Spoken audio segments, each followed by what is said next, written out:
नमस्कार एवरीवन। आज की अपना क्लास स्टार्ट करते हैं। क्लास 11th का चैप्टर नंबर 2 चल रहा है अपना, जो कि अपने सिलेबस का ऑफ कोर्स बाद सबसे बड़ा चैप्टर है करके। अपने टोटल 6 चैप्टर्स है, जिसमें से चैप्टर नंबर 2 सबसे बड़ा चैप्टर है। तो इसके अंदर अपने को थोड़ा टाइम लग रहा है, but that is all right, क्योंकि हम कॉन्सेप्ट्स को अच्छे से डिटेल में समझ रहे हैं। एंड उसके अंदर यदि थोड़ा टाइम लगता है तो अपने को टाइम इन्वेस्ट करना चाहिए, क्योंकि कॉन्सेप्ट अच्छे से समझोगे तो वो तुम्हारे आगे चल के यूज आने वाले हैं, राइट। एंड कॉन्सेप्ट यूज आना जरूरी है, उनको बस रट के मार्क्स लाना is not that important. Concept use आ रहे और पैसे बना रहे हो तो वो ज्यादा जरूरी है, राइट। तो लास्ट क्लास के अंदर अपना ये वाला कर लिया था अपना टॉपिक यहाँ तक का, कि इक्विटीज के अंदर अपने को क्यों इन्वेस्ट करना चाहिए। उसका रीजन देखो, आपके पास क्या होता है, लास्ट क्लास में हमने क्या देखा था कि आपके पास बहुत सारे टाइप्स ऑफ इन्वेस्टमेंट अवेलेबल होते हैं। एफडी, रियल स्टेट और ऐसे बहुत सारे इन्वेस्टमेंट है। बट आपको शेयर मार्केट में ही क्यों इन्वेस्ट करना चाहिए? बिकॉज हमने कुछ प्रैक्टिकल एग्जाम्पल से सीखा था कि यहाँ पे आपको जो रिटर्न मिल सकता है इक्विटी इन्वेस्टमेंट के अंदर, वो बहुत ज्यादा रिटर्न मिल सकता है यदि आपने अच्छी कंपनी सेलेक्ट किया हो तो। ये रीजन था कि अपने को इक्विटीज में इन्वेस्ट करना चाहिए, राइट। जैसे यहाँ पे बताया, देखो अगर आपके ऑन एन एवरेज एक लॉन्ग टाइम के अंदर कितना 26% रिटर्न दिया किसने, निफ्टी 50 ने। जो 50 कंपनीज है उन्होंने एवरेज 26% का रिटर्न दिया है कलेक्टिवली, इंडेक्स ने, निफ्टी 50 इंडेक्स ने, प्लस 1.5% का डिविडेंड मिला। बट ये वाला टॉपिक मेरे को याद आ रहा है लास्ट क्लास में अपना हो गया था। आज की क्लास में अपने को ये वाला टॉपिक से स्टार्ट करना है। What are the factor that influence the price of the stock. आप देखते हो कि डेली बेसिस पे शेयर का प्राइस चेंज होता है। कभी शेयर प्राइस ऊपर जाता है, कभी शेयर प्राइस नीचे जाता है। तो ये जो शेयर का प्राइस चेंज हो रहा है, ये किन फैक्टर्स की वजह से चेंज हो रहा है? क्या ऐसे फैक्टर्स है जो कि शेयर के प्राइस को मूव करते हैं, या तो ऊपर लेके जाते हैं या फिर नीचे लेके जाते हैं? तो यहाँ पे फैक्टर्स तो मल्टीपल है, उनको ब्रॉडली हम दो कैटेगरी में डिवाइड करते हैं। पहला कौन से फैक्टर्स है जो कि स्टॉक स्पेसिफिक फैक्टर्स है, जिनका उस कंपनी से लेना देना है। जैसे कि वो कंपनी यदि हर साल अच्छा प्रॉफिट कर रही है, उसका सेल्स बढ़ रहा है, उसका प्रॉफिट बढ़ रहा है, वो डिविडेंड देती जा रही है कॉन्स्टेंटली, तो माना जाता है कंपनी अच्छी है करके, एंड उसका प्राइस क्या होना चाहिए, बढ़ना चाहिए। ऑन दी अदर हैंड यदि कंपनी खराब परफॉर्म कर रही है, हर साल उसका क्या हो रहा है, प्रॉफिट धीरे धीरे कम होते जा रहा है, सेल्स कम होते जा रहा है, राइट, उसके कस्टमर्स कम हो रहे हैं, ऑर्डर्स कम हो रहे हैं करके, तो उस केस में कंपनी का क्या होना चाहिए, प्राइस कम होना चाहिए। क्योंकि कंपनी का शेयर प्राइस एंड कंपनी का जो परफॉर्मेंस है, उनके बीच में डायरेक्ट लिंक होता है। यदि कंपनी अच्छा परफॉर्म कर रही है तो कंपनी का शेयर भी क्या करेगा, अच्छा परफॉर्म करेगा। वो कंपनी खराब कर रही है तो कंपनी का शेयर भी खराब करेगा। तो कंपनी स्पेसिफिक फैक्टर्स क्या होंगे, उस कंपनी का परफॉर्मेंस, उस कंपनी का प्रॉफिट, उस कंपनी का सेल्स, उस कंपनी के कस्टमर्स, उस कंपनी का डिविडेंड, ये सब क्या होंगे, कंपनी स्पेसिफिक फैक्टर्स होंगे। या फिर इनको बोल सकते हैं स्टॉक स्पेसिफिक फैक्टर्स होंगे, जिनसे कि शेयर प्राइस मूव होता है, राइट। एंड एक चीज हमेशा याद रखना, लॉन्ग टाइम के अंदर, लॉन्ग टाइम का मतलब है मतलब 2-3 साल या फिर 5-10 साल, इसके अंदर तुम देखोगे शेयर की प्राइस को, तो वो प्योरली डिसाइड होता है बेस्ड ऑन कंपनी कैसा परफॉर्म कर रही है। जैसा कंपनी परफॉर्म करेगी एक लॉन्ग टाइम के अंदर, वैसा ही उस कंपनी का शेयर प्राइस परफॉर्म करने वाला है। उसके अंदर कोई चेंज नहीं आना। बट टेम्परली शॉर्ट टर्म के अंदर क्या हो सकता है कि कुछ जो ब्रॉड फैक्टर्स होते हैं, उनकी वजह से कंपनी का शेयर प्राइस क्या हो सकता है, अफेक्ट हो सकता है। फॉर एग्जाम्पल, अभी पिछले कुछ टाइम में आपने देखा कि यूएस, ईरान और इसराइल के बीच में जो वॉर हो रहा था, उसकी वजह से क्रूड ऑयल के प्राइसेस बहुत बढ़ गए थे। इंडिया में इन्फ्लेशन बढ़ रहा था एंड अपना इकोनॉमी इतना अच्छा परफॉर्म नहीं कर रही थी, ठीक है। तो उस सिचुएशन में हो क्या रहा था, अपनी स्टॉक मार्केट के अंदर जितने भी शेयर्स है, लगभग सबके सब शेयर्स क्या हो रहे थे, उनकी प्राइस गिरते जा रही थी। सारे शेयर्स की प्राइस क्या हो रही थी, धीरे धीरे गिर रही थी करके।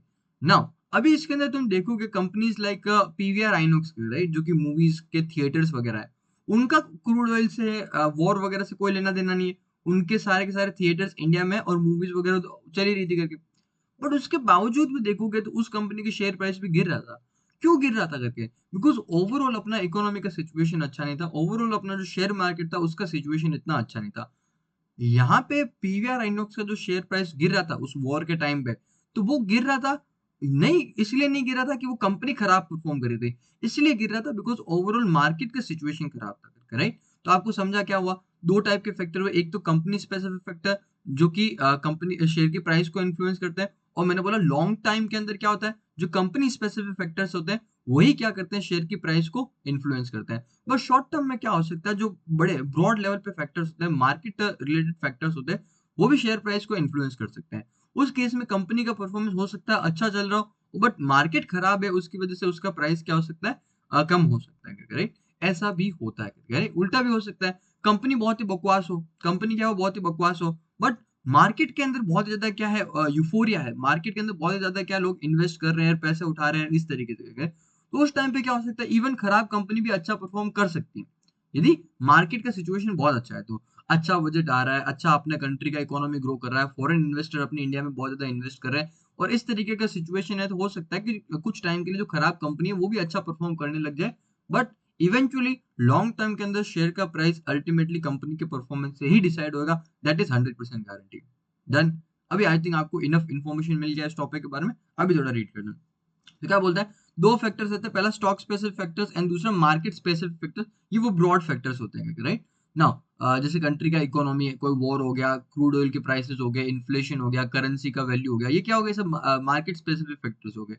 The stock specific factor is related to people's expectation about the company, its future earning capacity. Stock specific factors क्या होते हैं, लोगों का कंपनी के बारे में क्या ओपिनियन है, देन उसका अर्निंग कैपेसिटी के बारे में, फ्यूचर में कितना प्रॉफिट कमा सकती है, देन फाइनेंशियल हेल्थ कैसा है उस कंपनी का, मतलब उस कंपनी के पास कितना लोन वगैरह ले रखा है, उसके पास खुद का कितना पैसा है, राइट, उसके कितने क्रेडिटर्स है, कितने उसके पास डेटर्स है, इन सब चीजों को देखा जाता है। फिर उसका मैनेजमेंट कैसा है, क्या कंपनी का अच्छा क्रेडिबल मैनेजमेंट है क्या, बिकॉज ऐसा आलतू फालतू मैनेजमेंट हो, ऐसा मैनेजमेंट हो जहाँ पे हमको मैनेजमेंट के ऊपर डाउट हो। जैसे कि बायजूस करके एक कंपनी थी, उसके अंदर जो उसका मैनेजमेंट था उसके ऊपर लोगों को बहुत डाउट था, बिकॉज उनके साथ उनके ऊपर बहुत सारे कोर्ट केसेस चल रहे थे, बहुत सारे लोगों ने एलिगेशंस लगाया कि ये तो क्या करे, फ्रॉड कर रहे हैं, पैसों को खा रहे हैं, क्या करे। तो मैनेजमेंट भी अच्छा होना चाहिए। Level of technology and marketing skill, उस कंपनी के अंदर कितना अच्छा टेक्नोलॉजी यूज हो रहा है, किस तरीके से उसका मार्केटिंग अपने प्रोडक्ट का करते हैं। ये सारे जो हमने फैक्टर्स देखे, क्या स्टॉक स्पेसिफिक फैक्टर्स है। फिर मार्केट स्पेसिफिक फैक्टर क्या influenced, market specific factor is influenced by investors sentiment toward the stock market as a whole. Market specific factor में क्या होगा, stock market as a whole affect होता है। This factor depends on the environment rather than performance of any particular company. Okay, events favourable to economy, political और regulatory environment like high economic growth, friendly budget, stable government, etc. can fuel euphoria in investors, result in boom in the market. Right? यदि economy से अपना क्या overall ऐसे क्या market से के related अच्छे फैक्टर्स है, जैसे कि अपना बजट अच्छा आया या फिर स्टेबल गवर्नमेंट है, मतलब गवर्नमेंट बार बार चेंज नहीं हो रही है, राइट, और या फिर और भी क्या रीजन है, जैसे अच्छा अपना कंट्री का क्या बोलते हैं वो इकोनॉमिक ग्रोथ हो रहा है, तो ये सारे अच्छे फैक्टर्स हैं। इससे क्या हो सकता है कि अपना जो मार्केट है, शेयर मार्केट, वहां पे यूफोरिया क्रिएट होगी। यूफोरिया का मतलब जहाँ पे सब अच्छा अच्छा ही हो रहा है, राइट। एंड इससे क्या होता है, मार्केट में बूम आता है। बूम का मतलब होता है कि जब मार्केट क्या होता है, धीरे धीरे बढ़ते जाता है, उसको बोलते हैं बूम। ठीक है। Now on the other hand, unfavorable event like war, economic crisis, communal right, minority government, etc., depress the market irrespective of certain companies performing well. Unfavourable event से तो मार्केट क्या होता है, डिप्रेस हो जाता है, मार्केट क्या होता है, गिरने लग जाता है करके। भले ही कुछ कंपनीज अच्छा परफॉर्म करी हो, स्टिल वो गिरने लग जाते हैं, बिकॉज ओवरऑल मार्केट खराब चल रहा है, जैसे हमने पीवीआर आइनॉक्स का एग्जांपल किया था। However the effect of market specific factor is generally क्या होता है, शॉर्ट टर्म होता है। मार्केट स्पेसिफिक फैक्टर का इफेक्ट क्या रहेगा, शॉर्ट टर्म। इंपॉर्टेंट चीज है, इस लाइन को मार्क कर लेना। Despite ups and downs, price of a stock in the long run gets stabilized based on the stock specific factor. Long term में क्या रहेगा, प्राइस स्टेबलाइज हो जाता है based on the stock specific factor, जैसे मैंने बोला था कि therefore a prudent advice to all the investors to analyze and invest, not to speculate in the shares. ठीक है, नेक्स्ट चलते हैं। क्या, what is meant bye growth stock and value stock. जितने भी मार्केट के अंदर आपको शेयर्स देखने को मिलते हैं, स्टॉक्स देखने को मिलते हैं, शेयर्स एंड स्टॉक्स सेम ही चीज है। वो तुम दो कैटेगरी में बांट सकते हो। पहला कौन सा, ग्रोथ स्टॉक्स, एंड दूसरा कौन सा, वैल्यू स्टॉक।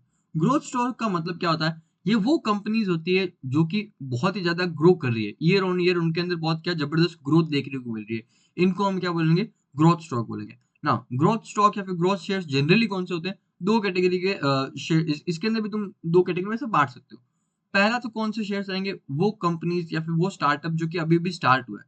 यदि कोई कंपनी अभी अच्छी स्टार्ट हुई है और वो कंपनी अच्छी है, तो नेचुरल सी बात है कि अपनी कंपनी स्टार्ट होने के कुछ सालों तक बहुत अच्छा ग्रोथ देती है। हर साल तुम उनका ग्रोथ हो सकता है कि उनका 50%, हर साल 50-50% रेवेन्यू बढ़ रहा हो, हर साल 200% रेवेन्यू बढ़ रहा हो, ये भी हो सकता है, राइट। यदि कंपनी क्या है, अच्छी है, तो उसका स्टार्टिंग के कुछ जो 5-10 साल होते हैं वो क्या होते हैं, ग्रोथ फेज के अंदर होते हैं, जहाँ पे कंपनी क्या होती है, बहुत जबरदस्त तरीके से ग्रो करती है, राइट। जैसे कि आज के टाइम पे देखो तुम, ये अपना चैट जीपीटी और ये एआई से रिलेटेड जो कंपनी है, चैट जीपीटी हुआ अपना, देन ये क्लोड वाली ये कंपनी, अरे उसका नाम क्या है, क्लोड वाली, क्लोड करके जो एआई है उसका जो कंपनी है, राइट। ये सब कंपनीज क्या हो रहा है, अभी क्या ग्रोथ फेज के अंदर है, अभी अभी कुछ ही साल हुए इनको स्टार्ट हुए, और हर साल बहुत ही जबरदस्त क्या कर रही है, ग्रो कर रही है, राइट। ये हुआ ग्रोथ कंपनी का एग्जाम्पल। एक तो क्या, जो कंपनी अभी भी स्टार्ट हुई वो अच्छा ग्रो करी।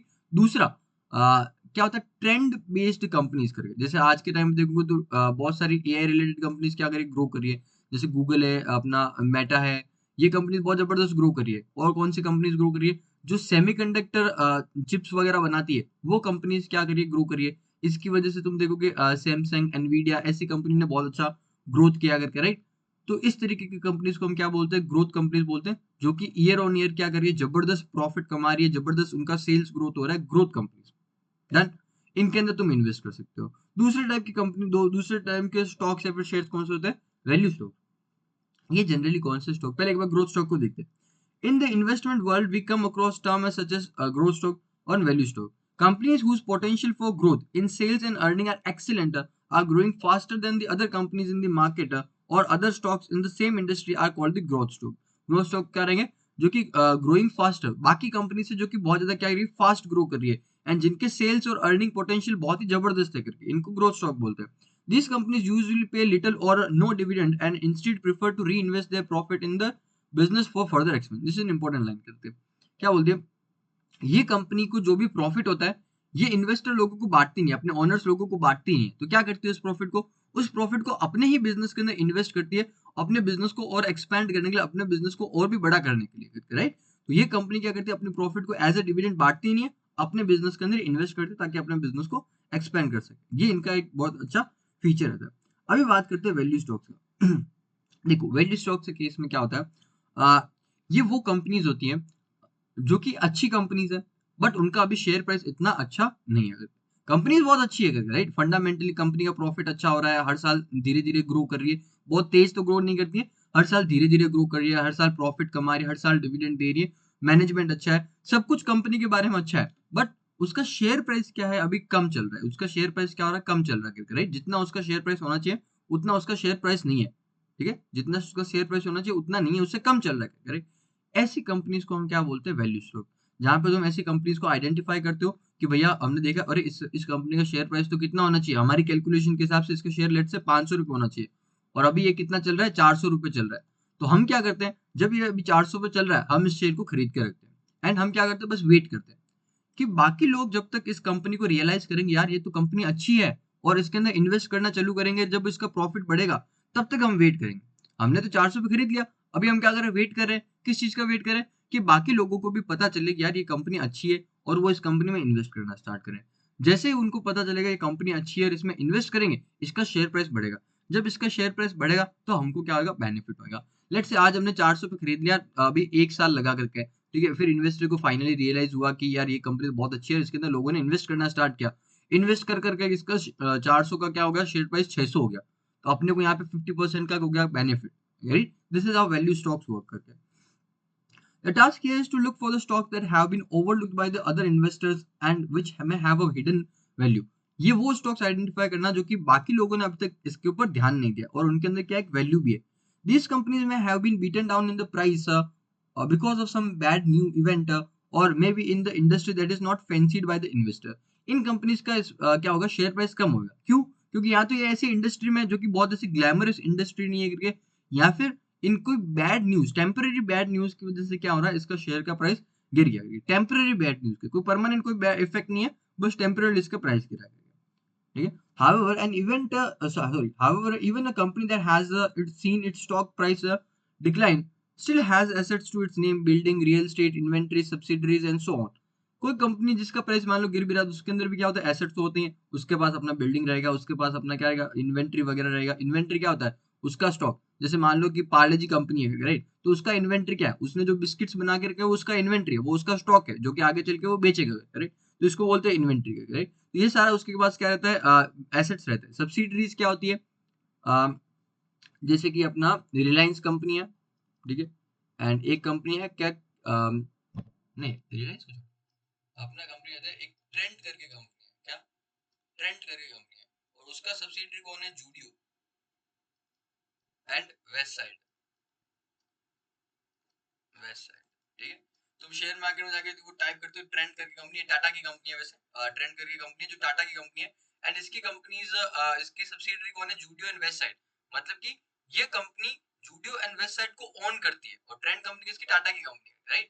तो ट्रेंड कंपनी के लिए क्या हुआ, जूडियो एंड सब्सिडरी, ये क्या है, जूडियो एंड वेस्टसाइड ये क्या है, उसकी सब्सिडरीज है। सब्सिडरी का मतलब जिसके ऊपर इस कंपनी का कंट्रोल है ना। तो ये हर कंपनी की अपनी सब्सिडरीज होती है। तो इन सब से क्या होता है, उस कंपनी के अंदर वैल्यू रहता है, right. And many of these assets still have value, yet that value may not reflect in the stock price. इन सबको मिला के, इतने सारे एसेट्स मिला के कंपनी का अच्छा खासा वैल्यू है, बट वो वैल्यू क्या स्टॉक प्राइस में दिख नहीं रहा, उसके स्टॉक प्राइस अभी भी क्या कम चल रहा है। Value investor look to buy stocks that are undervalued and then hold those stocks until the rest of the market realize the real value of the company's asset. जैसे मैंने बोला, हम क्या करते हैं, इस प्राइस पे उस कंपनी को आइडेंटिफाई करते हैं, इन्वेस्ट करते हैं, देन होल्ड करते हैं, ताकि बाकी लोग जब रियलाइज करेंगे इसका प्राइस बढ़ेगा तब हम बेचेंगे।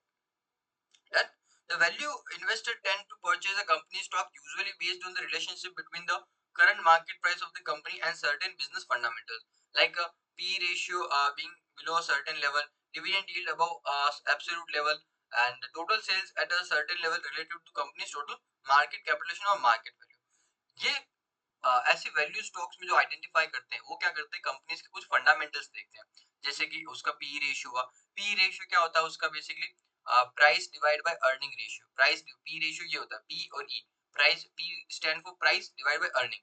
फॉर एग्जांपल, अभी किसी कंपनी का लेट्स से कि प्राइस क्या चल रहा है, 200 रुपए पर शेयर उसका प्राइस चल रहा है, ठीक है, और उसका अर्निंग कितना है, पर शेयर अर्निंग कितना है, लेट्स से कि उसका पर शेयर अर्निंग है 10 रुपीज करके, ठीक है। तो उस केस में अपना पी रेशियो कितना आएगा, 20 का पी रेशियो है। पी रेशियो कितना रहेगा, 20 का पी रेशियो है, राइट। तो इस तरीके से हम पी रेशियो देखते हैं उसका। फिर हम बाकी चीजें भी देखते हैं, डिविडेंड यील्ड, जैसे मैंने बताया था, डिविडेंड डिवाइड बाय उसका मार्केट प्राइस क्या चला इनटू 100 करते हो तो डिविडेंड यील्ड। ये सब चीजें देख के फंडामेंटली एनालाइज करके फिर हम इन्वेस्ट करते हैं। सिंपल लैंग्वेज में ग्रोथ स्टॉक्स कौन से रहेंगे, जो कि हर साल बहुत अच्छा ग्रो कर रहे हैं और हम इन्वेस्ट करते हैं उसके अंदर। एंड हम क्या होप करते हैं यहाँ पे कि जैसे जैसे कंपनी ग्रो करेगी, अपना प्राइस, शेयर का प्राइस भी क्या होगा, ग्रो करेगा, राइट। वैल्यू स्टॉक में क्या होता है, ये वो स्टॉक होता है जो कि अच्छी कंपनीज है बट इनका शेयर प्राइस अभी कम चल रहा है, तो हम उनके अंदर इन्वेस्ट करते हैं और वेट करते हैं कि जब इसका प्राइस बढ़ेगा तो हमको बेनिफिट होगा। That's it. आगे चलते हैं। How can one acquire equity shares, आप इक्विटी शेयर्स कैसे खरीद सकते हो। मैं यदि आपको बोलता हूँ आज जाओ जाके जोमेटो कंपनी के 5 शेयर खरीद के लेके आओ, तो आप कहाँ से खरीदते हो, आप शेयर मार्केट में जाओगे 5 शेयर खरीदोगे करके, राइट। तो that's the way to purchase the equity share. ये जो आपने शेयर्स खरीदे वो कहाँ पे खरीद रहे हो, आप सेकेंडरी मार्केट में खरीद रहे हो। कहाँ पे खरीद रहे हो, सेकेंडरी मार्केट में खरीद रहे हो।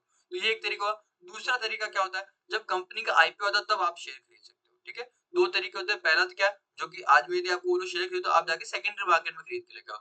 दूसरा तरीका क्या होता है, प्राइमरी मार्केट के अंदर जब उस कंपनी का आईपीओ आता है, प्राइवेट प्लेसमेंट आता है, तब आप शेयर खरीद सकते हो, right. So these are the two way.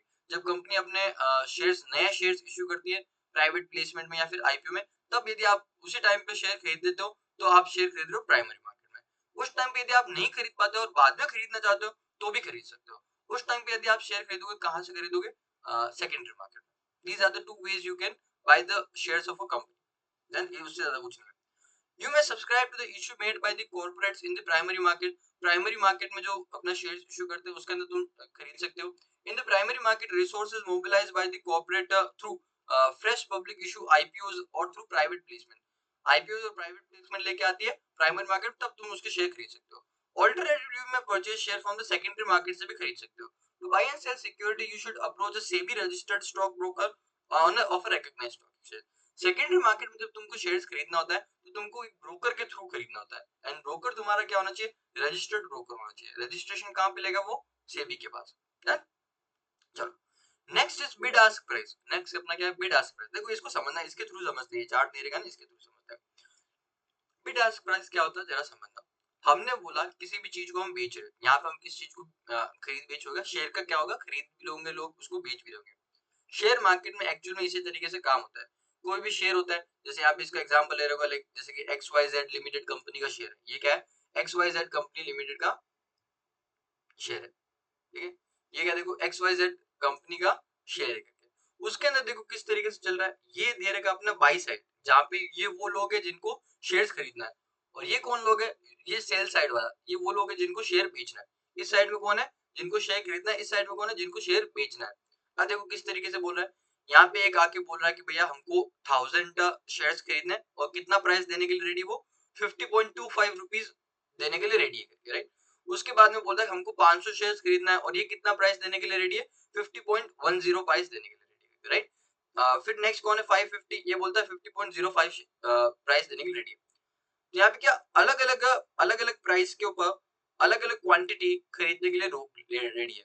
And on the other side क्या रहेगा, सेम चीज अलग अलग प्राइस के ऊपर अलग अलग क्वांटिटी लोग बेचने के लिए रेडी है, राइट।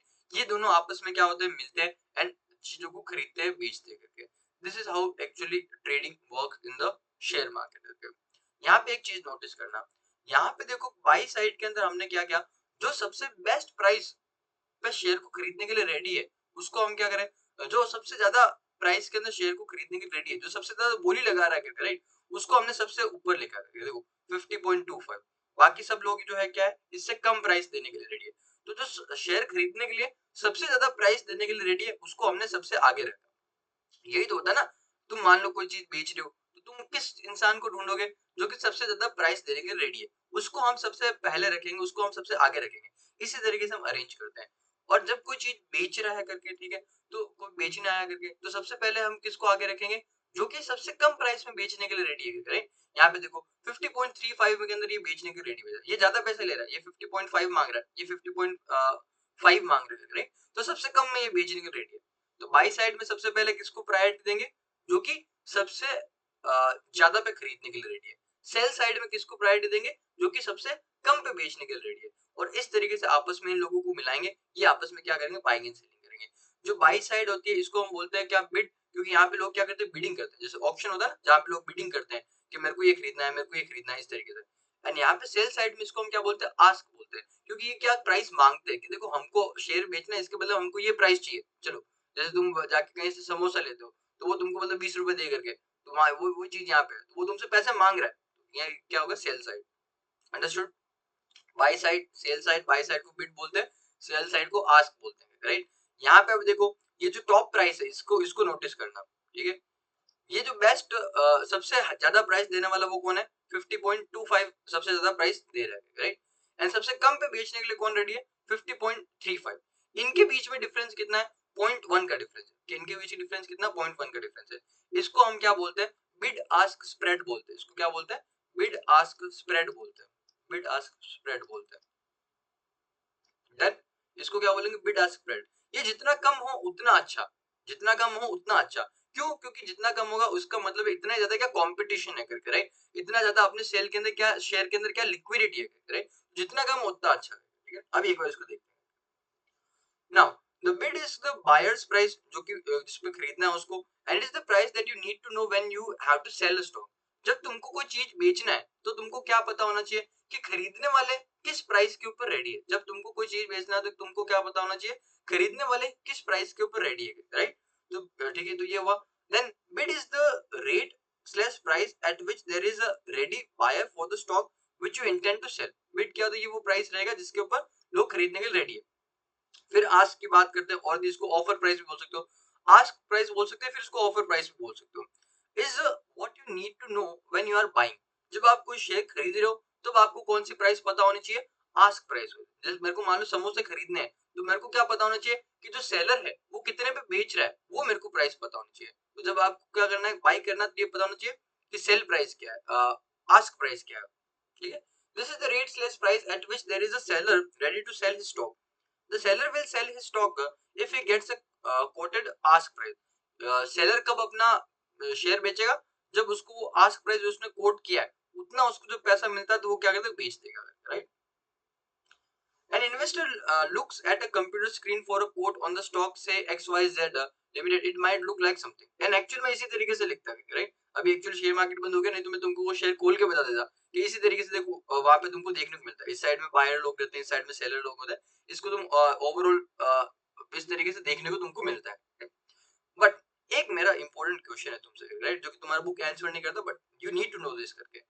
यहाँ पे देखो जो सबसे ज्यादा प्राइस देने के लिए रेडी है दैट इज 50.25, एंड जो सबसे कम पे बेचने के लिए रेडी है 50.35। तो इनके बीच में ट्रांजैक्शन होएगा, इनके बीच में ट्रांजैक्शन होएगा नहीं। क्यों, क्योंकि ये तो 50.25 से ज्यादा नहीं दे रहा और ये 50.35 से कम नहीं बेच रहा, तो ट्रांजैक्शन कैसे होगा, ट्रांजैक्शन कैसे होता है, ध्यान से सुनना। अभी जब कोई नया बायर आएगा, कोई नया बायर आएगा जो कि बोल रहा है कि मैं तो 50.35 देने के लिए भी रेडी हूँ। जब कोई नया बायर आएगा और वो बोलेगा मैं तो 50.35 भी देने के लिए रेडी हूँ, तब इनके बीच में ट्रांजैक्शन होगा। जो नया बायर आएगा एंड जो अभी एग्जिस्टिंग सेलर उनके बीच में ट्रांजैक्शन होगा। या फिर इसका उल्टा सिचुएशन, जब कोई नया सेलर आ रहा है, कोई नया सेलर आ रहा है और वो बोल रहा है सर मैं तो 50.25 के अंदर भी बेचने के लिए रेडी हूँ, तब इसके बीच में और जो नया सेलर है उसके बीच में ट्रांजेक्शन होगा, राइट। ट्रांजेक्शन कभी होगा जब दोनों साइड पे क्या हो रहा है, प्राइस मैच हो रहा है तो ही ट्रांजेक्शन होता है।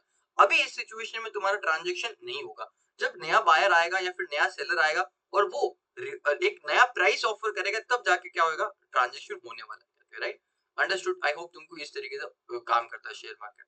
डन। अभी जैसे मान लो कि नया बायर आया और वो बोला कि भैया मैं तो 50.35 पे खरीदने के लिए रेडी हूँ। नया बायर है वो क्या बोला, 50.35 पे खरीदने के लिए रेडी हूँ। तो इमीडिएटली अभी तुम्हारा ट्रांजेक्शन कितना 50.35 पे हो जाएगा और ये तुम्हारा क्या रहेगा, अभी उसका एलटीपी बन जाएगा, लेटेस्ट ट्रेडिंग प्राइस बन के। ये अभी क्या बन जाएगा, लेटेस्ट ट्रेडिंग प्राइस बन जाएगा। अभी प्राइस कितना हो गया 50.35, क्योंकि लास्ट ट्रांजेक्शन इस प्राइस पे हुआ था, राइट। अभी जो सेलर लोग हैं वो क्या करेंगे, अपने प्राइस को और बढ़ा देंगे। अब बोलेंगे कि नहीं नहीं अब तो हम 50 पॉइंट ऐसा, अभी ये तो सेटल हो गया, अभी ये इसका नंबर आया, अब बोलेंगे 50.4 पे ये बेचने के लिए रेडी है। तो अभी मान लो और बायर्स आके हमको तो खरीदना है कि 50.4 पे भी खरीद लेंगे, ठीक है, और 50.4 पे लेट से ट्रांजेक्शन होता है करके, तो अभी लेटेस्ट प्राइस कितना हो जाएगा 50.40 हो जाएगा। इस तरीके से देखो धीरे धीरे क्या होता है, प्राइस बढ़ता है, ठीक है, या फिर उल्टा भी हो सकता है, प्राइस गिरता है। डिपेंड करता है कितने बायर्स है कितने सेलर्स है, कौन किस प्राइस पे खरीदना चाहता है, इस तरीके से ये डिसाइड होता है, राइट। प्रैक्टिकली बहुत इंटरेस्टिंग होता है, कभी ये शेयर मार्केट को नोटिस करना, इट्स अ गुड थिंग। आगे चले गए इसमें, चलो अभी देखो यही चीजें जो एक्सप्लेन किया करके थोड़ा एक बार देख भी लेते हैं। Here on the left hand side अपना क्या है, बिड क्वांटिटी है एंड उसका प्राइस दे रखा है। Where on the right hand side क्या है, अपना आस्क प्राइस एंड क्वांटिटी करके। द बेस्ट बाय या फिर bid of order is order with the highest price and therefore sits on the first line of the bid side, 1000 shares at the 50.25। By side के अंदर सबसे best price कौन सा रहेगा, जो कि सबसे ज्यादा प्राइस खरीदने के लिए रेडी है, उसको हम सबसे पहले रखेंगे।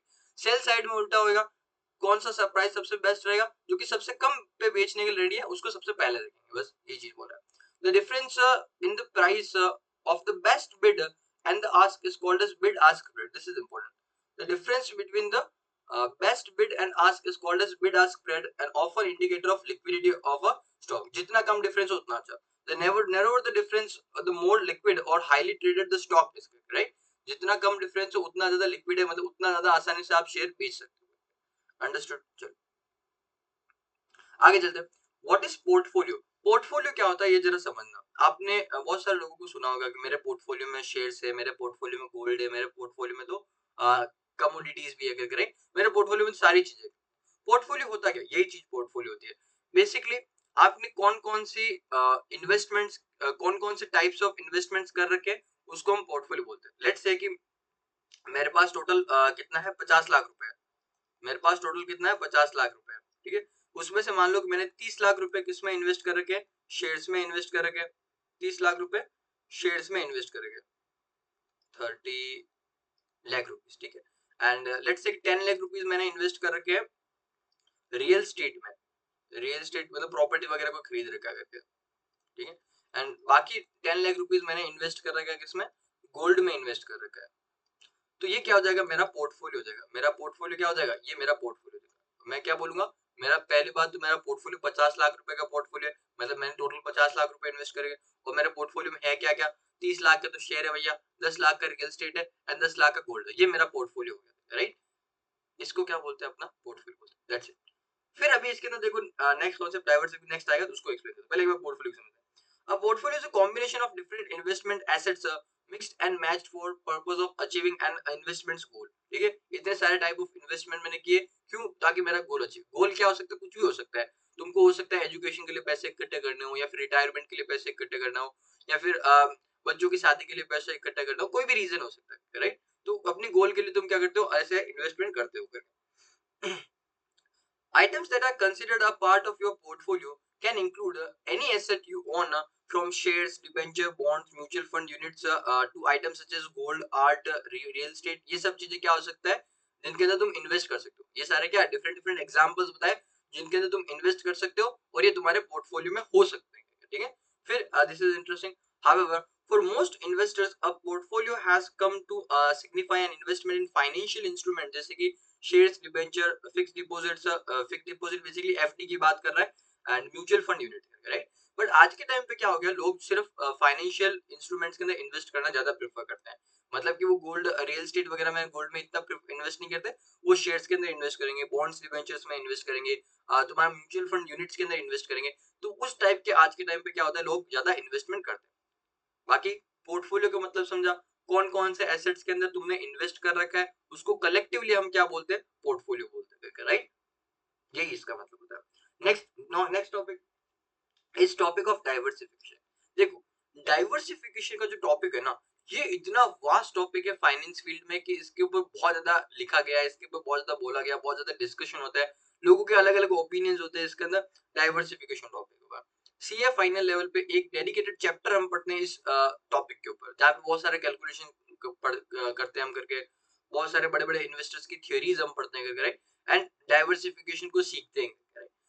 ये है डाइवर्सिफिकेशन। अब डाइवर्सिफिकेशन होता क्या, जरा समझते हैं करके, इसका हाई बिल्ड किया हमने करके, बहुत बड़ा कांसेप्ट है। डाइवर्सिफिकेशन होता क्या, यहाँ पे देखो, पोर्टफोलियो मैंने क्या किया, अलग अलग चीजों के अंदर इन्वेस्ट किया। पोर्टफोलियो मैंने क्या किया, अलग अलग चीजों में इन्वेस्ट किया, थोड़ा शेयर्स में, थोड़ा रियल एस्टेट में, थोड़ा गोल्ड में इन्वेस्ट किया करके, राइट? यही डाइवर्सिफिकेशन है।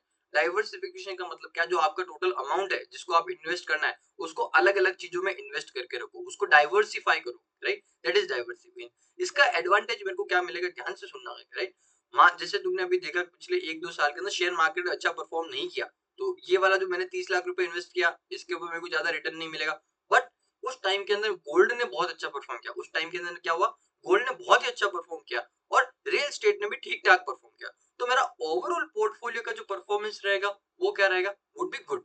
ओवरऑल मेरे पोर्टफोलियो का परफॉर्मेंस क्या रहेगा, would be good. Because share market, ये जो शेयर्स है, इसने इतना अच्छा परफॉर्म नहीं किया, इसने ठीक ठीक परफॉर्म किया, और इसने बहुत ही जबरदस्त परफॉर्म किया, राइट? तो मेरा ओवरऑल पूरा पोर्टफोलियो का परफॉर्मेंस क्या रहेगा, ठीक ठीक रहेगा, एवरेज परफॉर्मेंस रहेगा, राइट? यही डाइवर्सिफिकेशन का बेनिफिट है। क्या बेनिफिट है, जब आपने different different investments, different different चीजों के अंदर अपना पैसा इन्वेस्ट किया, तो वहां पे कुछ हो सकता है खराब परफॉर्म कर रहा है, कुछ हो सकता है बहुत ही बढ़िया परफॉर्म कर रहा है, कुछ हो सकता है ठीक ठीक परफॉर्म कर रहा है। तो ओवरऑल आपको क्या होगा, एक पोर्टफोलियो के अंदर ठीक ठाक रिटर्न मिल जाएगा, राइट? थोड़ा रिस्क कम करता है। डाइवर्सिफिकेशन का मेन एडवांटेज क्या होता है, थोड़ा रिस्क कम करता है, राइट? मान लो कि आपने सिर्फ और सिर्फ क्या होता है, शेयर्स के अंदर इन्वेस्ट किया था, रियल एस्टेट में और गोल्ड में इन्वेस्ट नहीं किया था, सिर्फ और सिर्फ शेयर्स में इन्वेस्ट किया होता। उस केस में क्या होता, पिछले 2 सालों में हो सकता है आपको अच्छा खासा नुकसान होता था, पिछले 2 साल में अच्छा खासा नुकसान होता था। बट जिस इंसान ने क्या किया, ऐसे डाइवर्सिफिकेशन किया होगा, अलग अलग जगह इन्वेस्ट किया होगा, उसका क्या होगा, बट उसने अच्छा खासा रिटर्न कमाया होगा, ठीक ठीक रिटर्न कमाया होगा। That is the advantage of the diversification करके, राइट? यही एक मेन रीजन है जिसकी वजह से लोग डाइवर्सिफिकेशन को इतना ज्यादा सपोर्ट करते हैं, राइट? आई होप तुमको क्लियर होगा। अभी एक बार थोड़ा पढ़ते हैं। देखो क्या है, डाइवर्सिफिकेशन क्या होता है, it is a risk management technique. Risk को मैनेज करने की टेक्निक होती है, राइट? अलग अलग चीजों में इन्वेस्ट कर दिया तो तुम्हारा रिस्क मैनेज होता है, रिस्क थोड़ा कम हो जाता है। That mixes a wide variety of investment with in the portfolio. Diversification क्या होता है, रिस्क मैनेजमेंट टेक्निक होता है, रिस्क को मैनेज करते हैं, रिस्क को थोड़ा कम करते हैं। यहाँ पे हम करते क्या है कि एक अलग अलग वाइड वैरायटी ऑफ इन्वेस्टमेंट्स के अंदर अपना पैसा इन्वेस्टमेंट करते हैं, वाइड वैरायटी ऑफ इन्वेस्टमेंट्स में अपना पैसा इन्वेस्ट करते हैं। It is designed to minimize the impact of any one security on overall portfolio performance. This is an important line, very very important line. क्या बोलता है, ये किसी एक सिक्योरिटी का या फिर एक एसेट का इफेक्ट को क्या करता है, थोड़ा मिनिमाइज करता है, राइट? क्योंकि एक यदि बहुत ज्यादा एक्सट्रीमली अच्छा परफॉर्म कर रहा है तो उसको थोड़ा कम करेगा, एक एक्चुअली एक कोई शेयर एक्सट्रीमली खराब परफॉर्म कर रहा है तो ओवरऑल लेवल पे उसको क्या करेगा, एवरेज लाके खड़ा कर देगा। Diversification is possibly the best way to reduce the risk of a portfolio. Portfolio के अंदर तुमको रिस्क रिड्यूस करना है तो डाइवर्सिफिकेशन उसके लिए बोलता है सबसे बेस्ट तरीका है, राइट? नाउ रिस्क से अपना मतलब क्या है, रिस्क का मतलब होता है कि पैसों को डूबना, ठीक है? डाइवर्सिफिकेशन जब तुम करते हो अलग अलग चीजों के अंदर, तो यहाँ पे क्या होता है, तुम्हारा रिस्क कम होता है, पैसों के डूबने के चांसेस कम हो जाते हैं, right? That is true also, right? ठीक है, बट ये हुआ अब तक हमने क्या, डाइवर्सिफिकेशन 3 लाइन का कॉन्सेप्ट तुम्हारे बुक के अंदर इतना ही दे रखा है, राइट? जिसके अंदर तुम्हारा डाइवर्सिफिकेशन को सपोर्ट कर रहा है, right? But me personally and lot of big investors like Warren Buffett, Peter lynch, Stanley drunker, ये कुछ ऐसे बड़े बड़े इन्वेस्टर मैंने बताया आपको, जो कि डाइवर्सिफिकेशन में इतना बिलीव नहीं करते, और मे भी छोटा सा इन्वेस्टर में भी इतना डाइवर्सिफिकेशन बिलीव नहीं करता। बिकॉज डाइवर्सिफिकेशन क्या होता है, तुमको एक एवरेज रिटर्न ही जनरेट करके दे सकता है। डाइवर्सिफिकेशन हमेशा तुमको क्या करेगा, एक एवरेज रिटर्न जनरेट करके देगा। But we as a student of finance, जो कि इतना फाइनेंस को स्टडी कर दे, अपना गोल कोई एवरेज रिटर्न जनरेट करना थोड़ी है। अपना गोल है एक्सेप्शनल रिटर्न जनरेट करना, अपना गोल है एक्स्ट्रा ऑर्डिनरी रिटर्न जनरेट करना। That should be our goal, वो तभी पॉसिबल होता है जब आप क्या करते हो, बड़ा इन्वेस्टमेंट करते हो किसी पर्टिकुलर एक शेयर के अंदर या फिर थोड़े 2-4 शेयर्स के अंदर जब इन्वेस्ट करते हो, तभी ये पॉसिबल है, राइट? यदि आपने अपना इन्वेस्टमेंट मान लो आप सिर्फ शेयर्स में इन्वेस्ट करते हो और आपने क्या किया, 25-30 कंपनीज खरीद के रखा। क्या किया? 25-30 कंपनीज के शेयर्स खरीद के रखे करके, राइट? आपको गारंटी दे सकता हूँ, आप बहुत ज्यादा रिटर्न कमा ही नहीं सकते उसके अंदर। लॉन्ग टर्म के अंदर आप बहुत एक्स्ट्रा ऑर्डिनरी रिटर्न नहीं कमा सकते। बट यदि आपने क्या किया, आपका जो पैसा है कुछ सेलेक्टेड शेयर्स के अंदर रखा, 2-3-4 शेयर्स के अंदर, इतने ही शेयर्स के अंदर आपने इन्वेस्ट किया, राइट? बट वो शेयर्स में इन्वेस्ट किया जिसके अंदर आपको बहुत ज्यादा कॉन्फिडेंस है, उन शेयर्स के अंदर इन्वेस्ट किया जिसके अंदर आपने बहुत ज्यादा रिसर्च किया है कि इसका फ्यूचर में अच्छा पोटेंशियल है, तो आपका वो जो 4-5 शेयर्स है करके वो आपको बहुत ही जबरदस्त क्या कर सकते हैं, बेनिफिट दे सकते हैं, राइट? बट यदि आप ऐसा 25-30-50 कंपनीज के अंदर इन्वेस्ट करते हो तो आपको कभी भी इतना रिटर्न नहीं मिलने वाला, ये गारंटीड बात है, राइट? तो इस चीज को हमेशा ध्यान रखना। ये अपना वॉरेन बफेट ने क्या बोला, ये वॉरेन बफेट है कौन, दुनिया का सबसे लेजेंडरी इन्वेस्टर। वो क्या बोलता है कि उसने जितना भी अपना पैसा कमाया, मेनली वो सारा का सारा उसने पैसा कमाया 5-7 शेयर्स के अंदर, उसने अपना पैसा कमाया। क्या बोला उसने, 5-7 शेयर्स के अंदर उसने अपना सारा का सारा पैसा मेनली कमाया करके। और उसका नेटवर्थ कितना आज के टाइम पे, $150 बिलियन के आसपास नेटवर्थ है। कितना, $150 बिलियन नेटवर्थ है। वो सारा किस्सा आया 5-7 शेयर से आया। वॉरेन बफेट बाकी लोगों को एडवाइस देता है, यदि आपने लाइफ के अंदर सिर्फ और सिर्फ 3 यदि बहुत अच्छी कंपनीज को आइडेंटिफाई कर लिया और उसके अंदर इन्वेस्ट किया और लॉन्ग टाइम तक आप उसके अंदर स्टे करते हो, तो आपको बहुत अच्छा रिटर्न मिल सकता है। लास्ट क्लास में हमने देखा भी था, जब अभी यदि तुम एचडीएफसी बैंक या फिर कोटक महिंद्रा बैंक जैसी एशियन पेंट्स ऐसी कंपनीज के अंदर यदि उनकी स्टार्टिंग की जर्नी में यदि आप उसको आइडेंटिफाई करके उसमें इन्वेस्ट करते और लॉन्ग टर्म तक होल्ड करके रखते, तो वो 1-2 कंपनी ही हो सकती है आपको इतना ज्यादा रिटर्न दे देती कि आप उससे करोड़पति अरबपति बन सकते थे, राइट? बट यदि आप ऐसा बहुत ज्यादा डाइवर्सिफाई करते हो तो वो चीज पॉसिबल नहीं होता। Diversification is a good thing यदि आपको शेयर मार्केट का बहुत ज्यादा नॉलेज नहीं है, यदि आप अपने नॉलेज के ऊपर कॉन्फिडेंस नहीं है, आपकी रिसर्च के ऊपर आपको कॉन्फिडेंस नहीं है, यू शुड डाइवर्सिफाई, राइट? तो वो इंसान जिसको शेयर मार्केट का नॉलेज नहीं है, that person should diversify. But जिसको यदि बहुत अच्छा नॉलेज है, आई बिलीव उस पर्सन को थोड़ा डाइवर्सिफिकेशन के अंदर इतना ज्यादा फोकस नहीं करना चाहिए। ऑफ कोर्स तुम्हारे पोर्टफोलियो के अंदर भी 3-4 शेयर्स तो होने ही चाहिए करके, मिनिमम करके, बट एकदम नहीं कि बहुत ही ज्यादा डाइवर्सिफाई कर दिया, सब तरीके के शेयर्स डाल दिए, सब तरीके का गोल्ड सिल्वर रियल एस्टेट सब भर दिया, वो अच्छी बात नहीं है। आई होप मैंने अपना पॉइंट कम्युनिकेट किया। थोड़ा प्रैक्टिकल डिस्कशन भी जरूरी है, राइट? सिर्फ बुकिश नॉलेज लेके तुम अपनी लाइफ में बहुत ज्यादा ग्रोथ कर नहीं पाओगे। प्रैक्टिकली चीजों को समझोगे, then you will like feel like making money, feel like learning. समझा? आगे चलते हैं। What are the advantage of having diversified portfolio? चलो अब यार एडवांटेज की बातें कर रहा है तो अभी बुक में लिखा है तो क्या करें, पढ़ना पड़ेगा। अरे ये ट्रू भी है, राइट? ऐसा नहीं है कि पूरा गलत ही चीज बोल रहा है। जैसे मैंने बोला, वॉरेन बफेट बोलता है कि diversification is protection against ignorance. मतलब क्या है, यदि आप मूर्ख हो, यदि आपको क्या है, शेयर मार्केट को नॉलेज नहीं है, इग्नोरेंस है करके, राइट? तो उस केस में तुमको डाइवर्सिफिकेशन प्रोटेक्ट करके रखेगा, बहुत ज्यादा तुम्हारे इन्वेस्टमेंट की वैल्यू को गिरने नहीं देगा। सो इसके लिए जब तुम देखोगे कि जो नॉर्मल लोग होते हैं जिनको शेयर मार्केट का नॉलेज नहीं होता, वो क्या करते हैं, वो म्यूचुअल फंड के थ्रू इन्वेस्ट करते हैं। और म्यूचुअल फंड क्या करता है, मल्टीपल कंपनीज के शेयर्स को परचेज करके रखता है और तुमको एक एवरेज रिटर्न जनरेट करके देता है।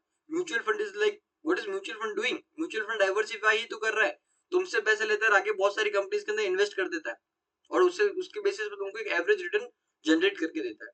डन ना? ये मेन इसका बेनिफिट है। A good investment portfolio is a mix of wide range of asset class। ठीक है? अब देखो ये बोल रहा है तो मैं तुमको पढ़ा रहा हूँ, right? It's not that I agree with this करके, and that is my personal opinion. हो सकता है कोई और इन्वेस्टर बोले डाइवर्सिफिकेशन तो बहुत अच्छा है, तो उसका वो ओपिनियन हो सकता है, बट मेरा वो ओपिनियन नहीं है। Different security perform differently at any point of time. So, with a mix of asset types, your entire portfolio does not suffer the impact of decline of any one security। क्या बोलता है, हर security या फिर हर investment अलग अलग time पे अलग अलग तरीके से परफॉर्म कर रहा है। कोई हो सकता है कि मान लो बहुत ज्यादा खराब परफॉर्म कर रहा है, तो उससे होगा क्या, यदि तुमने एक ही कंपनी में इन्वेस्ट करेगा तुम्हारा पोर्टफोलियो भी खराब परफॉर्म करेगा। बट तुमने अलग अलग चीजों में इन्वेस्ट कर रखा है तो क्या होगा, तुमको कोई अच्छा होगा कोई खराब होगा, ओवरऑल तुमको ठीक ठीक रिटर्न मिल जाएगा। ये चीज बोल रहे हैं। When your stock go down, you may still have the stability of the bonds in your portfolio। Stock price गिर रहा है बट तुमने कंपनी में बॉन्ड में इन्वेस्ट कर रखा है, तुमने क्या कर रखा है, बॉन्ड्स डिबेंचर इनमें इन्वेस्ट कर रखा है, तो वहां से तुमको रेगुलर इंटरेस्ट मिलता रहेगा, करेक्ट? तो स्टेबिलिटी मिलता है तुमको। There have been all sorts of academic studies and formulas that demonstrate why diversification is important, but it's really just the simple practice of not putting all your eggs in one basket, right? अपने सारे eggs एक ही basket में मत रखो, क्योंकि उसको basket को कुछ हो गया तो तुम्हारे सारे egg खराब हो जाएंगे. That's their point. If you spread your investment across various types of assets and markets, you reduce the risk of your entire portfolio getting affected by the adverse return of any single asset class, right? अलग अलग चीजों में invest करते हो तो कोई एक चीज खराब परफॉर्म करता है तो उससे तुम्हारा ओवरऑल बहुत ज्यादा खराब नहीं होता, क्योंकि कोई और अच्छा परफॉर्म करेगा एंड ओवरऑल तुमको एवरेज रिटर्न दे देगा. डाइवर्सिफिकेशन का मेन चीज ये रिस्क को रिड्यूस करता है. बट होता क्या ना, रिस्क रिड्यूस करने के साथ साथ में रिटर्न भी थोड़ा कम हो जाता है, रिटर्न भी तो रिड्यूस होता है, right? That's the whole point about diversification. I hope तुमको clarity मिला होगा, right? थोड़ा और इसके अंदर पढ़ते हैं आज. What is debt instrument? Debt instrument देखते हैं.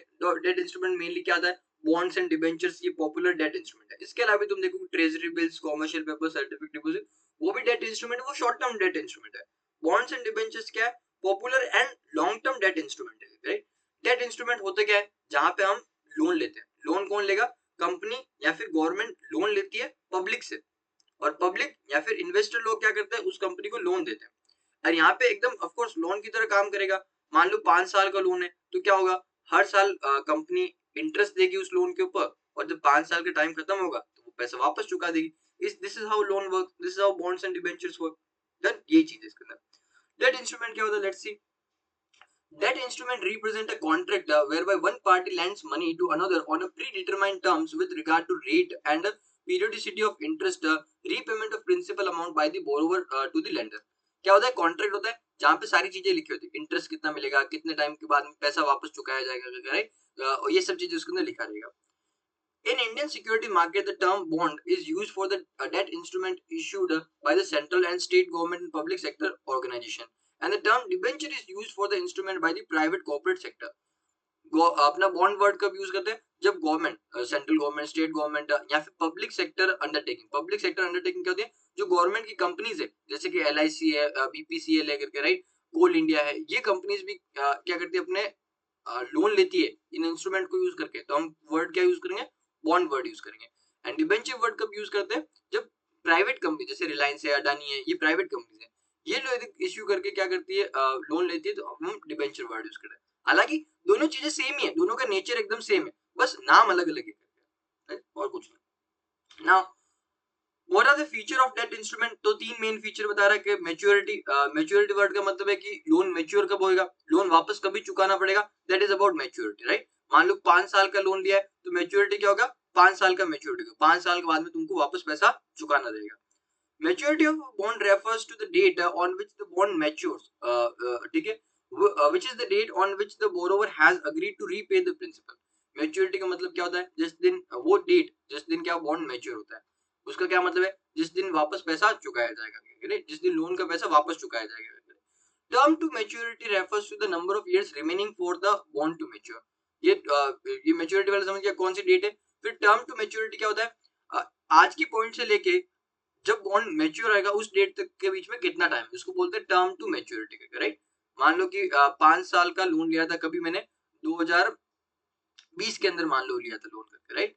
तो 5 साल का लोन हो गया, तो 21, 22, 23, 24, 25, 2025 के अंदर 5 साल कंप्लीट हो गए. यदि मैं 2023 के अंदर खड़ा होकर सोचता हूँ कि अभी मेरा टर्म टू मैच्योरिटी कितना है, तो 2 साल का, 2023 से 24 एंड 25, ये 2 साल का, राइट? तो maturity and term to maturity तुमको समझा होगा. The term to maturity changes every day, ठीक है?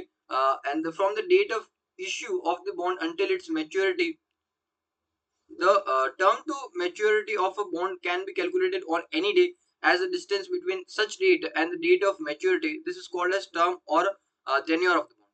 तुमको समझा क्या बोलता है कि तुम डेली बेसिस पे कैलकुलेट करो, जिस दिन तुम खड़े हो उस दिन से लेके मैच्योरिटी डेट के बीच का टाइम निकाल लो, that is your term to maturity. कुछ ज्यादा कुछ है नहीं करके, मैच्योरिटी का सिंपल मतलब ध्यान रखो, कितने टाइम में लोन तुमको वापस चुकाना है.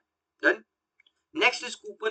कूपन का मतलब होता है इंटरेस्ट. सिंपल लैंग्वेज में इसको क्या लिखो, इंटरेस्ट, INT इंटर EST, ठीक है? हाँ, इंटरेस्ट. कूपन का मतलब क्या होता है, इंटरेस्ट मतलब होता है, लिख लेना करके, क्योंकि लिख भी रखा होगा यहाँ पे करके. Coupon refers to periodic interest payment that are made by the borrower who is also the issuer of the bond to the lender, subscriber of the bond.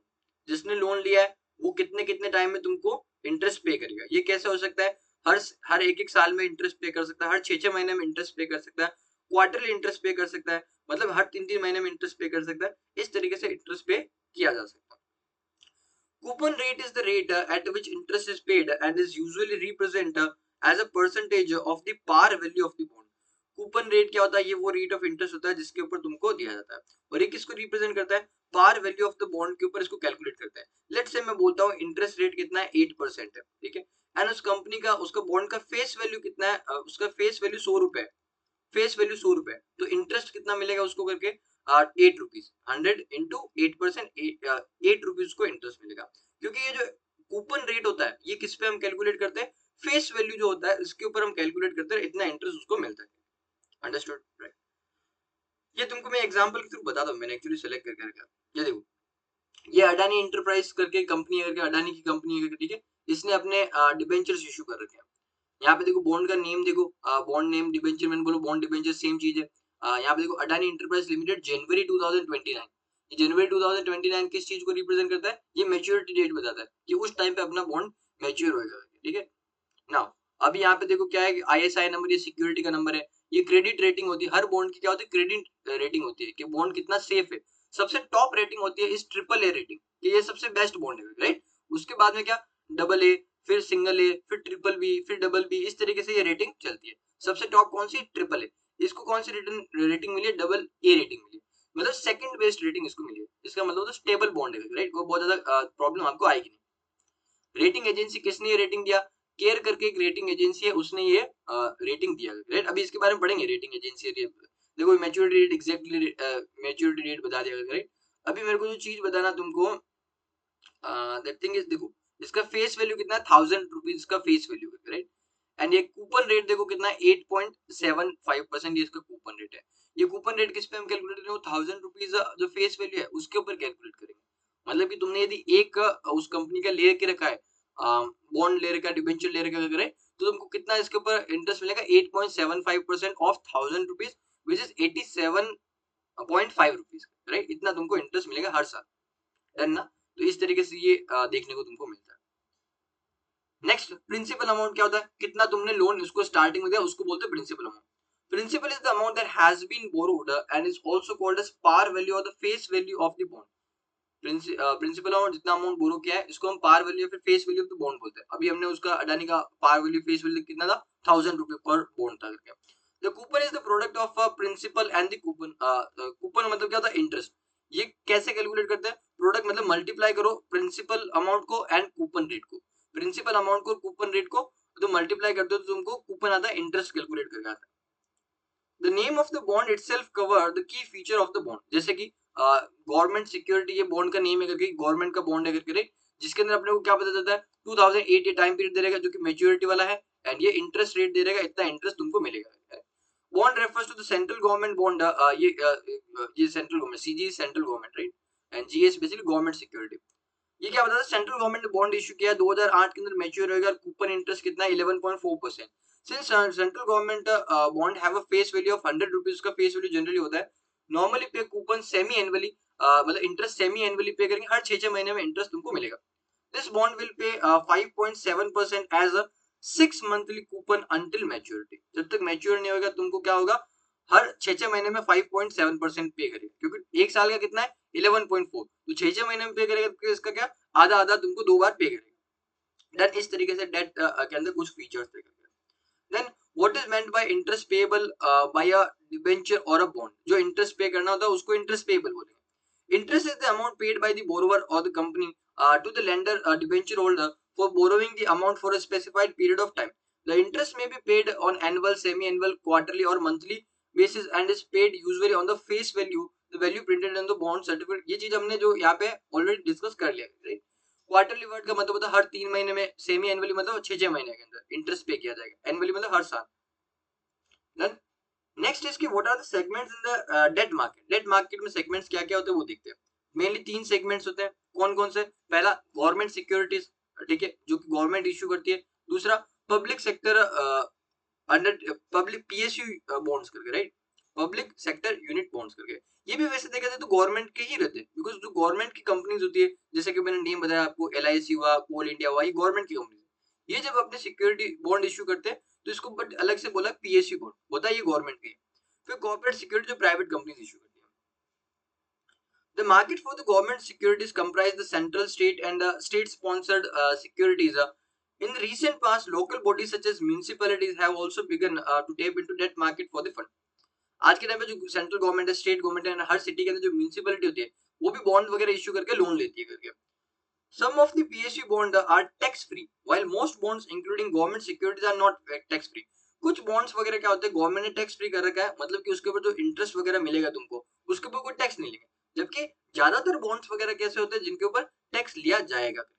जैसे कि गवर्नमेंट ने कुछ टाइम पहले बॉन्ड्स इश्यू किए थे, sovereign gold bond, ठीक है, sovereign gold bond, जहां पे तुमसे पैसे लेंगे, उसके बदले में थोड़ा बहुत तुमको इंटरेस्ट देंगे, प्लस जो गोल्ड के ऊपर रिटर्न जनरेट हुआ वो भी देंगे। ये किसने इश्यू किया? तो गवर्नमेंट। तो गवर्नमेंट ने यहाँ पे बोला जो भी आपको यहाँ पे बेनिफिट मिलेगा वो क्या होगा, सारा टैक्स फ्री होगा। तो इस तरीके से कुछ बॉन्ड गवर्नमेंट टैक्स फ्री कर सकते हैं, कुछ के ऊपर टैक्स भी ले सकती है। टैक्स कॉर्पोरेट इनकम टैक्स की बात करें, फिर corporate bond market comprise of commercial paper and bond. देखो कॉर्पोरेट बॉन्ड का मतलब क्या होता है कि जो प्राइवेट कंपनी इश्यू करती है वो बॉन्ड्स इश्यू कर सकती है, फिर कॉमर्शियल पेपर भी इश्यू कर सकती है। कॉमर्शियल पेपर भी लोन लेने का ही तरीका होता है, बट यहाँ पे हम क्या लेते हैं, शॉर्ट टर्म लोन लेते हैं। क्या लेते हैं? शॉर्ट टर्म लोन लेते हैं, राइट।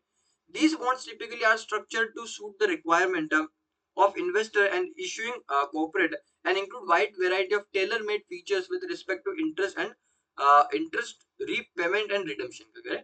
ये वैसे होते हैं इंस्ट्रूमेंट जो कि कंपनी के लिए एंड इन्वेस्टर दोनों के लिए सूटेबल है। यहाँ पे तुम टेलर मेड इंस्ट्रूमेंट भी बना सकते हो। टेलर मेड मतलब क्या, कस्टमाइज इंस्ट्रूमेंट भी बना सकते हो, राइट। इन्वेस्टर एंड इश्यूअर आपस में डिस्कस करके अपना टर्म्स वगैरह डिसाइड कर सकते हो, कोई प्रॉब्लम नहीं। फटाफट से 2-3 और टॉपिक देख लेते हैं। Who are the participant in the debt market? Of course सी बात है, एक तो मेन इशूअर रहेगा करके, एंड दूसरे साइड में कौन रहेगा? इन्वेस्टर रहेगा।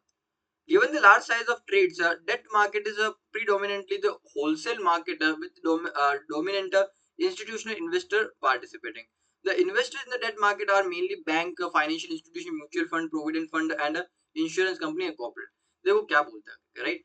जो लोग डेट मार्केट में क्या सीन होता है, कंपनीज वगैरह लोन लेती है, बहुत बड़ा अमाउंट ऑफ लोन ये लेती है, राइट। तो एक साइड में तो कंपनी रहेगा जिनको पैसा चाहिएगा, दूसरे साइड में कौन रहेगा? इन्वेस्टर लोग रहेगा। यहाँ पे इंपॉर्टेंट चीज क्या होता है, इन्वेस्टर जनरली कौन होते हैं कि जो बड़ी बड़ी एंटिटीज होती है, जैसे कि ये नाम दिया bank, financial institute, mutual fund वगैरह, ये वो होते हैं जो इन्वेस्टर्स होते हैं जो कि बॉन्ड्स के अंदर, डिबेंचर्स के अंदर पैसा इन्वेस्ट करते हैं, उन कंपनीज को लोन देते हैं। जनरली हम जो रिटेलर्स लोग होते हैं क्योंकि वो बॉन्ड्स एंड डिबेंचर्स परचेज नहीं करते, क्योंकि अपना हम इसके अंदर इतना पार्टिसिपेट नहीं करते। शेयर मार्केट के अंदर रिटेलर्स लोग बहुत पार्टिसिपेट करते हैं, बट डेट मार्केट के हम लोग इतना पार्टिसिपेट नहीं करते, बड़ी बड़ी एंटिटीज पार्टिसिपेट करती है। हालांकि पिछले कुछ सालों के अंदर ये ट्रेंड चेंज हो रहा है, रिटेलर्स लोग भी क्या कर रहे हैं, बॉन्ड्स एंड डिबेंचर्स मार्केट के अंदर पार्टिसिपेट कर रहे हैं, राइट। हम लोग भी उसके अंदर बहुत अच्छा पार्टिसिपेशन कर रहे हैं, right. Just give me a second. Yes, sorry for the interruption. यहाँ से अपने वापस कंटिन्यू करते हैं, ठीक है। देखो जैसे मैंने बोला, डेट मार्केट में क्या होता है, बड़े बड़े इन्वेस्टर लोग यही पार्टिसिपेट करते हैं, बट आजकल ट्रेंड चेंज हो रहा है, हम लोग भी इसके अंदर पार्टिसिपेट कर रहे हैं, राइट। तो that is one thing. Next अपना रहेगा, bonds are rated for their credit quality. मतलब कि बॉन्ड कितना अच्छा है उसके लिए हम, उसका क्या होता है, रेटिंग होता है। एक इंडिपेंडेंट रेटिंग एजेंसी होती है, वो उस बॉन्ड्स एंड डिबेंचर्स को रेट करती है कि कितना अच्छा बॉन्ड, ताकि अपने को पता चले क्या अपने को इसके अंदर इन्वेस्ट करना है या नहीं करना है, राइट। जितना रिस्की बॉन्ड रहेगा उतना ज्यादा अपने को रिटर्न मिलेगा, और जितना ज्यादा सेफ बॉन्ड रहेगा उतना क्या रहेगा, कम रिटर्न मिलेगा, राइट। इसके लिए तुम नोटिस करना, जो गवर्नमेंट बॉन्ड्स वगैरह रहते हैं वहां पे इंटरेस्ट रेट बहुत कम मिलता है, क्योंकि गवर्नमेंट बॉन्ड्स का तो सबसे सेफ बॉन्ड होता है, राइट। वो गवर्नमेंट डिफॉल्ट नहीं करेगा। रिस्क का मतलब क्या है, सामने वाली पार्टी डिफॉल्ट करना, तुमको इंटरेस्ट नहीं देगा, तुमको लोन वापस नहीं देगा, this is the risk. Government के केस में ये रिस्क ऑलमोस्ट जीरो होता है, क्योंकि गवर्नमेंट डिफॉल्ट नहीं करेगी, राइट। बट कंपनीज के केस में ये हो सकता है कंपनी डिफॉल्ट कर दे, कंपनी की हालत खराब हो, तुमको पैसा वापस चुका ही नहीं पाए। तो इसके लिए क्या होता है, रेटिंग होता है। जैसे मैंने बताया, टॉप रेटिंग क्या होता है, सबसे बेस्ट रेटिंग होता है AAA रेटिंग, उसके बाद में AA रेटिंग, फिर A रेटिंग, फिर BBB रेटिंग, फिर BB रेटिंग, और इस तरीके से ये चलता जाता है, ठीक है। और इस तरीके से रेटिंग कंटिन्यू होता है, राइट। जितना हाई रेटिंग उतना कम इंटरेस्ट रेट, जितना लो रेटिंग उतना तुमको ज्यादा इंटरेस्ट रेट मिलेगा, बिकॉज रिस्क भी उसके हिसाब से होता है ना। अब ये रेटिंग देती कौन है, उसके लिए मल्टीपल एजेंसीज है। Most bond debenture issued are rated by a specialised credit rating agency. Credit rating agency होती है, ये उसको रेटिंग देती है। Credit rating agencies in India are, ये कुछ पॉपुलर नेम्स है। क्रिसिल, ये तो बहुत पॉपुलर है, तुमने नाम सुना ही होगा करके। क्रिसिल हुआ, केयर हुआ, अभी हमने अडानी वाला वो एग्जांपल देखा तो वहां पे क्रेडिट रेटिंग एजेंसी कौन थी, ये केयर वाला ये एजेंसी थी। आईसीआरए, फिच, एससीएमईआरए, ये इस तरीके से कुछ रेटिंग एजेंसीज है जो कि उनको रेट करती है। The yield on a bond varies inversely with its creditor safety return. Yield का मतलब इंटरेस्ट, ये जितना ज्यादा सेफ रहेगा उतना क्या रहेगा, कम इंटरेस्ट मिलेगा, एंड जितना रिस्की रहेगा उतना ही तुमको ज्यादा रिटर्न मिलेगा, राइट। नाउ फिर the safer the instrument the lower the rate of return is offer, obviously बात है। नाउ लास्ट, आज के लिए इतना लास्ट टॉपिक लेते हैं। How can you acquire securities in debt market, कैसे ले सकते हो। अगेन वो जो सेम हमने सिक्योर उसके अंदर देखे थे, शेयर कैसे खरीदते हैं, वैसे तुम यहाँ पे कर सकते हो। जब कंपनी अपना बॉन्ड्स डिबेंचर्स लेके आती है फर्स्ट टाइम, उसका आईपीओ लेके आती है, इनका भी आईपीओ होता है, तब तुम खरीद सकते हो उनसे डायरेक्टली, या फिर उस टाइम पर नहीं खरीदते हो तो बाद में तुम सेकेंडरी मार्केट में भी खरीद सकते हो। इसके केस में भी सेकेंडरी मार्केट होता है बॉन्ड्स एंड डिबेंचर्स के केस में। So you may subscribe to the issue made by the government or corporate in the primary market. Alternatively, you can purchase the security from the secondary market through the stock exchange. दोनों तुम्हारे पास option available होते हैं। Now, अभी next class में अपने को क्या करना है, कुछ कॉर्पोरेट एक्शंस देखने हैं, जैसे कि डिविडेंड के बारे में हम सीखेंगे, स्टॉक स्प्लिट वाला कॉन्सेप्ट क्या होता है ये सीखेंगे, राइट। एंड फिर अपना स्टॉक स्प्लिट वाला स्टॉक कंसोलिडेशन, उसका उल्टा वो बाईबैक, शेयर्स का बाईबैक क्या होता है, इंडेक्स वगैरह के बारे में कुछ ये चीजें अपने सीखने वाले हैं, right. Most probably next class के अंदर अपना ये चैप्टर कंप्लीट हो जाएगा। तो आज के लिए इतना ही, see you in the next class.